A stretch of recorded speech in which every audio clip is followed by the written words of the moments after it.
Hello नमस्कार साथियों, स्वागत है आप सभी का ड्रीम एग्जाम स्टडी प्लेटफॉर्म पर। साथियों, आज हम इस वीडियो में देखेंगे सीट 8 जुलाई 2023 की दृष्टि से साथियों 1000 प्रश्नों की सीरीज की क्लास नंबर 4। इस क्लास में साथियों हम क्वेश्चन नंबर 91 से क्वेश्चन नंबर 120 तक देखने वाले हैं। साथियों यह क्लास जो है मॉक टेस्ट नंबर 4 होने वाली है। साथियों इस क्लास में हम ऑनलाइन पेपर पर आए हुए जो प्रीवियस ईयर क्वेश्चन है उनको भी हमने सम्मिलित किया है। तो साथियों वीडियो को शुरू करने से पहले आपसे एक निवेदन है कि यदि आप हमारे चैनल ड्रीम एग्जाम स्टडी पर नए हैं तो चैनल को लीजिए सब्सक्राइब और साथ में बनी बेल आइकन जरूर दबा लीजिए ताकि जब भी हम अगला वीडियो अपलोड करें आप तक नोटिफिकेशन सबसे पहले पहुंच जाए। चलिए साथियों वीडियो को शुरू करते हैं।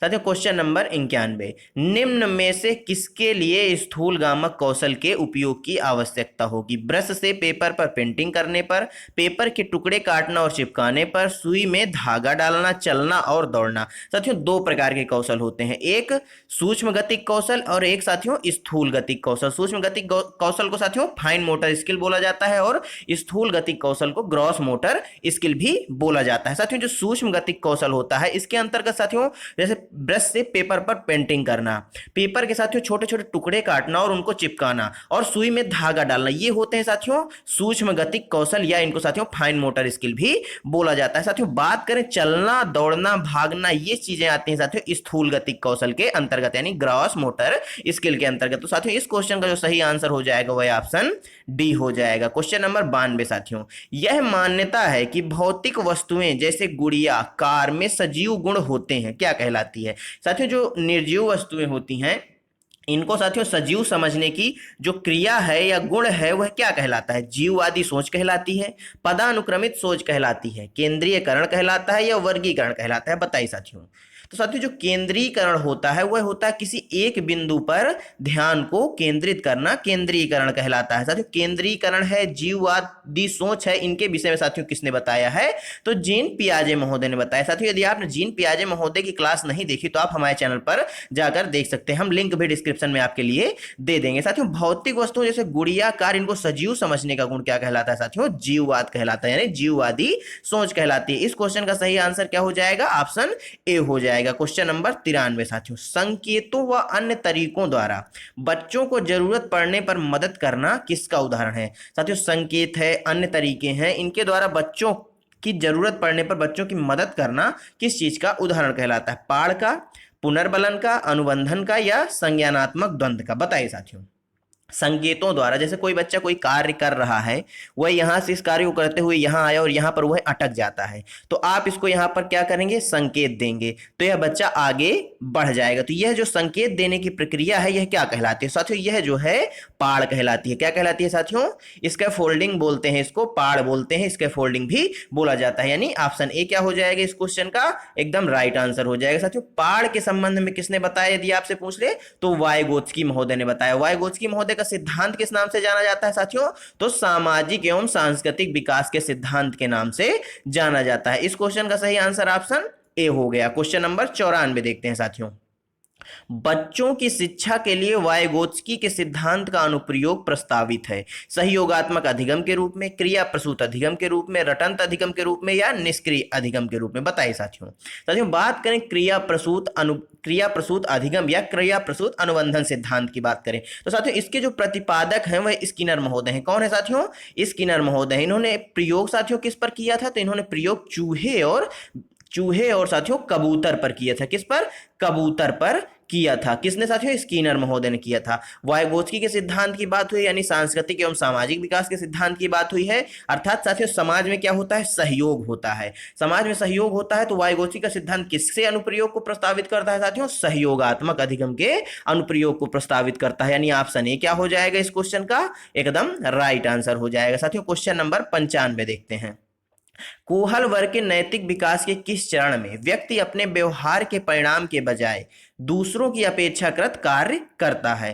साथियों कोहल वर्ग का जो नैतिक विकास का सिद्धांत है आप सभी जानते हैं, कोहल वर्ग ने नैतिक विकास का सिद्धांत दिया है। तो साथियों इनके जो नैतिक विकास के किस चरण में व्यक्ति अपने व्यवहार के परिणाम के बजाय दूसरों की अपेक्षा अनुसार कार्य करता है, यानी दूसरों की सोच के अनुसार कार्य करता है? पूर्व संक्रियात्मक चरण में, पूर्व परंपरागत चरण में, परंपरागत चरण में या पश्च परंपरागत चरण में? साथियों जो पूर्व संक्रियात्मक चरण है यह कोहल वर्ग महोदय का है ही नहीं, बल्कि ये किसका है साथियों, यह जीन पियाजे ने बताया है अपने संज्ञानात्मक विकास के सिद्धांत में। साथियों जो पूर्व परंपरागत चरण, पूर्व संक्रियात्मक चरण जीन पियाजे महोदय का है, पूर्व परंपरागत चरण कोहल वर्ग का है, परंपरागत चरण और पश्च परंपरागत चरण।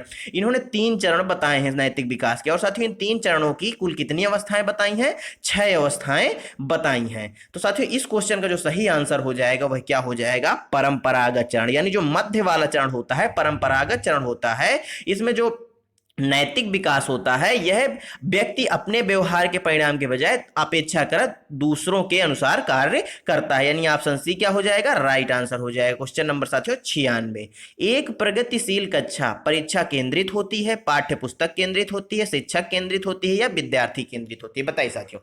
एक जो प्रगतिशील कक्षा है वह किस पर केंद्रित होगी, क्या परीक्षाओं पर केंद्रित होगी, पाठ्य पुस्तकों पर केंद्रित होगी, शिक्षक पर केंद्रित होगी या साथियों विद्यार्थियों पर केंद्रित होगी। तो साथियों एक प्रगतिशील कक्षा जो होती है वह हमेशा बाल केंद्रित होती है या साथियों विद्यार्थी केंद्रित होती है। ऑप्शन डी क्या हो जाएगा इस क्वेश्चन का करेक्ट आंसर हो जाएगा। क्वेश्चन नंबर 97 साथियों, रेणु एक विद्यालय में परामर्शदाता है, क्या साथियों, परामर्शदाता है। हार्वर्ड गार्डनर के सिद्धांत के अनुसार प्रभावी परामर्शदाता के रूप में उसके पास कौन सी बुद्धि होनी चाहिए। साथियों सबसे पहले बात करते हैं हार्वर्ड गार्डनर महोदय की। तो इन्होंने साथियों किस चीज का सिद्धांत दिया है, बहुबुद्धि का सिद्धांत दिया है। यह भी कभी कभी पूछ लेता है, कभी कभी क्या कई बार पूछा है सीटेट ने कि हार्वर्ड गार्डनर महोदय ने किस चीज का सिद्धांत दिया है। तो साथियों इन्होंने बहुबुद्धि का सिद्धांत दिया है। साथियों रेणु विद्यालय में परामर्शदाता है, तो परामर्शदाता के अंदर कैसी बुद्धि होनी चाहिए, भाषाई बुद्धि, स्थानिक बुद्धि, पारस्परिक बुद्धि जिसे अंतर्वैयक्तिक बोला जाता है या अंतःवैयक्तिक बुद्धि, बताइए साथियों। अंतर्वैयक्तिक और अंतःवैयक्तिक दोनों साथियों बुद्धियां जो हैं अलग अलग हैं। तो इस क्वेश्चन का जो सही आंसर हो जाएगा वह हो जाएगा पारस्परिक बुद्धि या साथियों अंतर्वैयक्तिक बुद्धि, यानी ऑप्शन डी क्या हो जाएगा इस क्वेश्चन का राइट आंसर हो जाएगा। माफ करिएगा ऑप्शन डी नहीं, ऑप्शन सी इस क्वेश्चन का क्या हो जाएगा राइट आंसर हो जाएगा। क्वेश्चन नंबर 98 साथियों, राष्ट्रीय शिक्षा नीति 2020 के अनुसार एक शिक्षक को शिक्षण अधिगम प्रक्रिया के दौरान प्राइमरी स्कूल के बच्चों से संप्रेषण के लिए किस भाषा का प्रयोग करना चाहिए। साथियों जो हमारी एनईपी है, यानी एक तरह से इसको न्यू एजुकेशन पॉलिसी भी बोला जाता है, परंतु साथियों इसका फुल फॉर्म है नेशनल एजुकेशन पॉलिसी यानी राष्ट्रीय शिक्षा नीति। साथियों यह किस समिति की सिफारिश पर आई थी यदि आपसे पूछ ले तो साथियों यह कस्तूरी रंगन समिति की सिफारिश पर लाई गई थी। साथियों इसके अनुसार जो है एक प्राइमरी स्कूल के बच्चे से संप्रेषण के लिए किस भाषा का प्रयोग करना चाहिए, केवल क्षेत्रीय भाषा का, केवल हिंदी भाषा का, केवल अंग्रेजी भाषा का या बच्चों की मातृभाषा का, बताइए साथियों किस भाषा का प्रयोग किया जाना चाहिए। तो साथियों बच्चों की मातृभाषा का प्रयोग किया जाना चाहिए उनसे संप्रेषण के लिए। साथियों संप्रेषण क्या होता है, विचारों या भावनाओं की अभिव्यक्ति या आदान प्रदान करने की जो प्रक्रिया होती है वह संप्रेषण कहलाती है। इस क्वेश्चन का सही आंसर ऑप्शन डी हो गया। क्वेश्चन नंबर साथियों 99 देखते हैं, बच्चों का नामीकरण व उन्हें वर्गों में बांटना। साथियों बच्चों का वर्गीकरण या नामीकरण करना या उन्हें वर्गों में बांटना अर्थपूर्ण सीखने को बढ़ावा देना व सुसाधित करना है, सुसाधित करेगा, बच्चों के समूह में हीनता और सीखने की लाचारी को जन्म देगा, सभी बच्चों के अधिगम की जरूरतों को पूरा करने के लिए सकारात्मक रणनीति है, बच्चों के आत्मसम्मान और प्रदर्शन पर कोई प्रभाव नहीं डालेगा। बताइए साथियों जो नामीकरण और वर्गीकरण की प्रक्रिया है वह बच्चों में किस प्रकार का प्रभाव डालेगी। तो साथियों यदि बच्चों का वर्गीकरण किया जाएगा तो बच्चों में हीनता आएगी, क्या आएगी साथियों, हीनता आएगी और सीखने के प्रति वह लाचारी का अनुभव करेंगे, यानी ऑप्शन बी क्या हो जाएगा राइट आंसर हो जाएगा। क्वेश्चन नंबर साथियों 100, एक समावेशी कक्षा में शिक्षिका की क्या भूमिका होती है, बच्चों की विविध जरूरतों का पता लगाना व उनका ख्याल रखना, केवल कुछ खास विद्यार्थियों पर ध्यान देना, बच्चों को उनकी अकादमिक क्षमता के अनुसार आधार पर पहचानना व उनका पृथक्करण करना, खास जरूरतों वाले बच्चों को विशेषज्ञ के पास भेजना व सुनिश्चित करना कि उन्हें अलग संकाय में पढ़ाया जाए। बताइए साथियों एक समावेशी कक्षा में है उसमें एक अध्यापक या अध्यापिका की क्या भूमिका हो सकती है।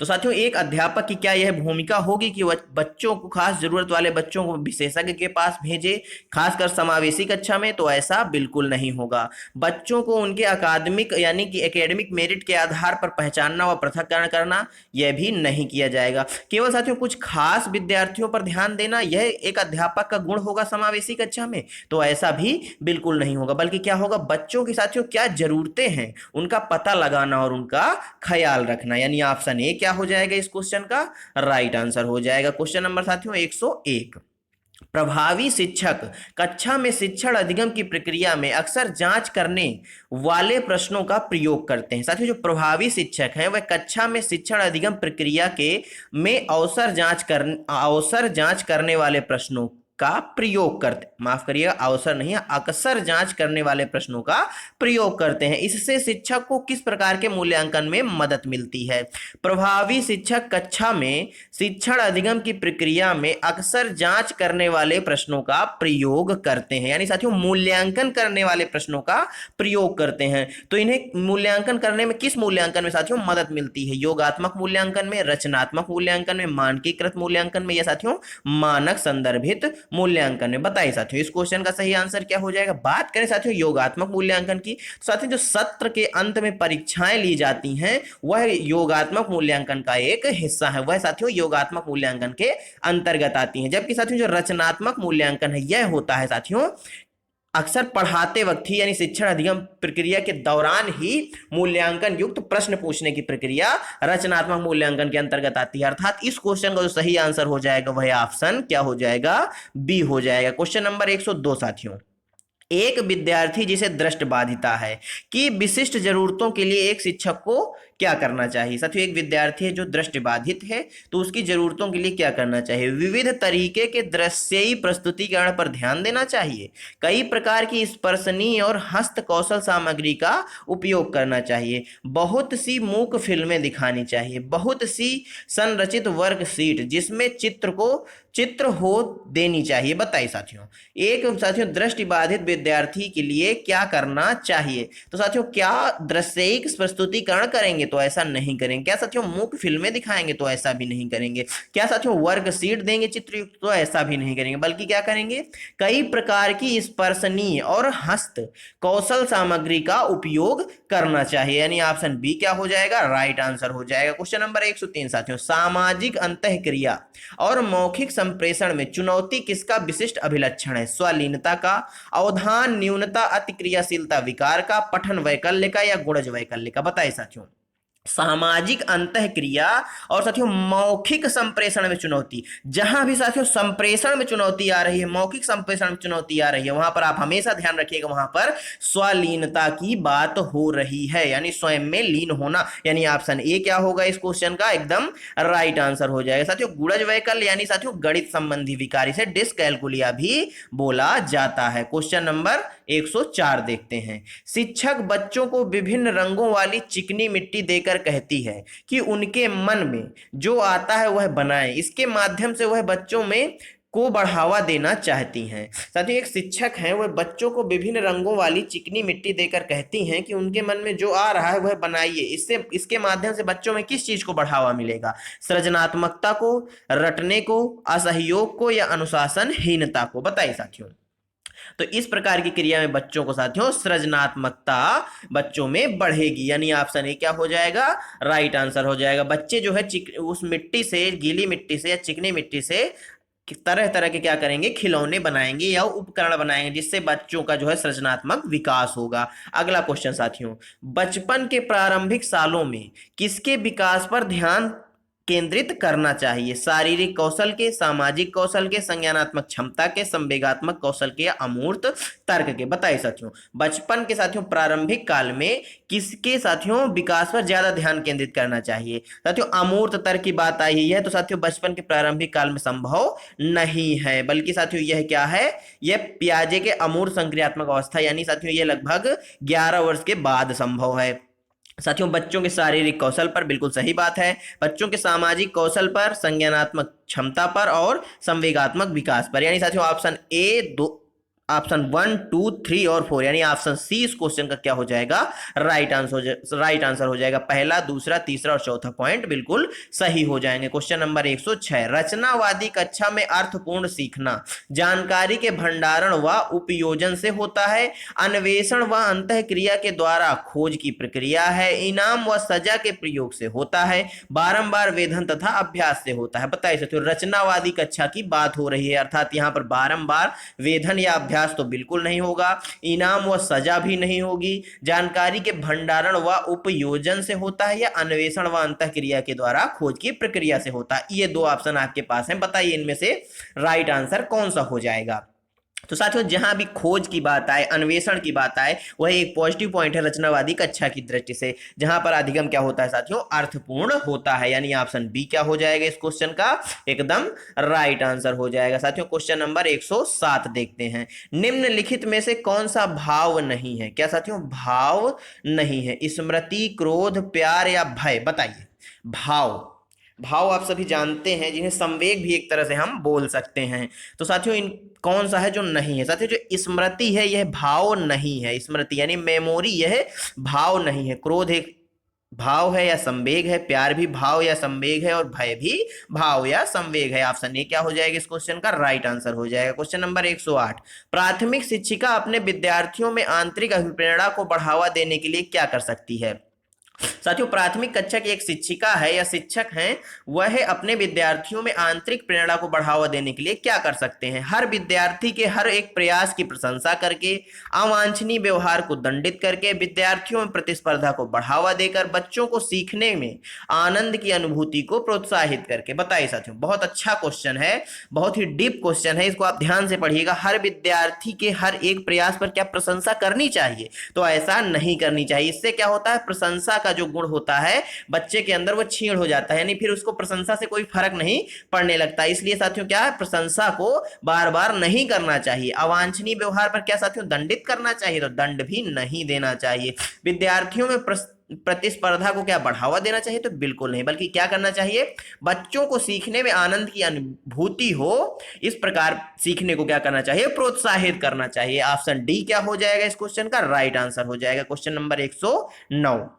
बच्चे का समग्र शारीरिक व मानसिक स्वास्थ्य अधिगम को प्रभावित नहीं करता, में बाधा डालता है, से संबंधित नहीं है, को सुसाधित करता है। बताइए साथियों, बच्चे का जो समग्र शारीरिक व मानसिक स्वास्थ्य है वह अधिगम के संबंध में क्या, उसके संबंध में क्या सही हो जाएगा। तो साथियों, जो बच्चे का शारीरिक एवं मानसिक स्वास्थ्य है यह अधिगम को क्या करता है, सुसाधित करता है। यदि बच्चे का शारीरिक व मानसिक स्वास्थ्य खराब होगा तो वह अधिगम नहीं कर पाएगा सही ढंग से, यदि सही होगा तो वह कर पाएगा, यानी ऑप्शन डी क्या हो जाएगा, राइट आंसर हो जाएगा। क्वेश्चन नंबर 110, बच्चों के शारीरिक विकास का सीधा संबंध किससे है, वृद्धि दर से, संवेदी प्रकार से, सूक्ष्म और सकल मोटर कौशल से, या अंतर्वैयक्तिक संबंध है। बताइए साथियों, बच्चों के शारीरिक विकास का सीधा संबंध किस चीज से है।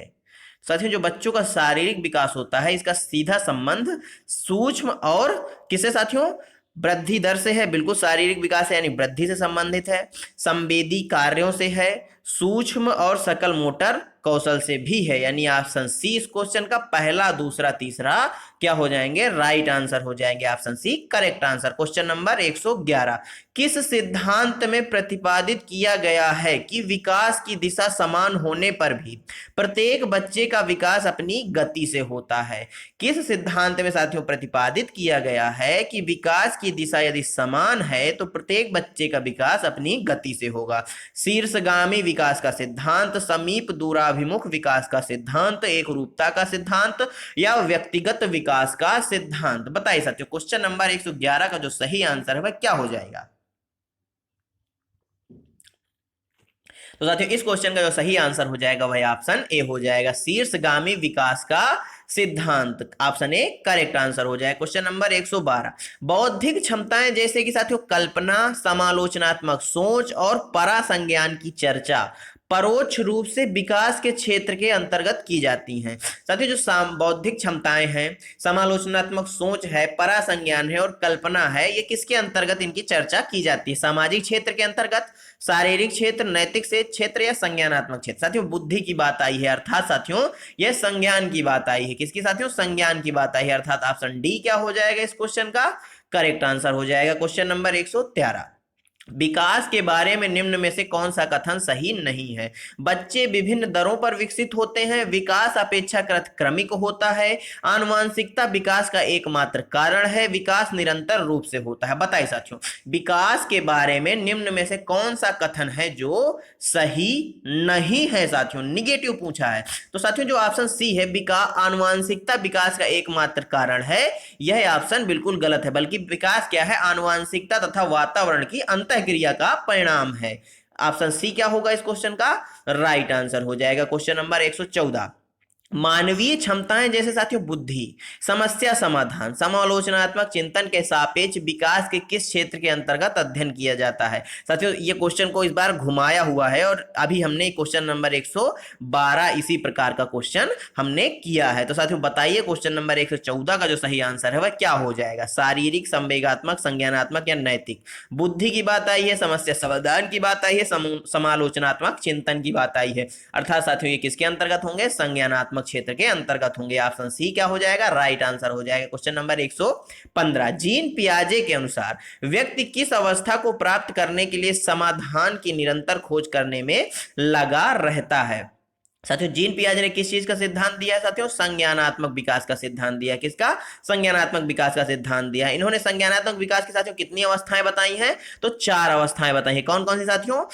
कौन कौन सी साथियों? संवेदी पेशी अवस्था, पूर्व संक्रियात्मक अवस्था, मूर्त संक्रियात्मक अवस्था और साथियों अमूर्त संक्रियात्मक अवस्था। साथियों जीन पियाजे ने क्या पूछा है इस क्वेश्चन में? जीन पियाजे के अनुसार व्यक्ति किस अवस्था को प्राप्त करने के लिए समाधान की निरंतर खोज करने में लगा रहता है? तो साथियों जो संतुलन की अवस्था है इसको प्राप्त करने के लिए जो व्यक्ति है वह लगातार खोज में लगा रहता है। ऑप्शन ए क्या हो जाएगा? राइट आंसर हो जाएगा। क्वेश्चन नंबर 116, परिकल्पनात्मक निगमनात्मक तर्क किस चरण की विशिष्ट विशेषता है? संवेदीयात्मक चरण की, औपचारिक संक्रियात्मक चरण की, पूर्व क्रियात्मक चरण की या साथियों मूर्त क्रियात्मक चरण की? बताइए साथियों, परिकल्पनात्मक निगमनात्मक तर्क किस चरण की विशेषता है? तो साथियों यह जो है औपचारिक संक्रियात्मक चरण या अमूर्त संक्रियात्मक चरण की विशेषता है। ऑप्शन बी क्या हो जाएगा इस क्वेश्चन का करेक्ट आंसर हो जाएगा। क्वेश्चन नंबर 117, जीन पियाजे के संज्ञानात्मक विकास के सिद्धांत के अनुसार किस अवस्था में बच्चे अनैच्छिक सहज क्रियाओं से ऐच्छिक क्रियाओं की ओर बढ़ना आरंभ करते हैं?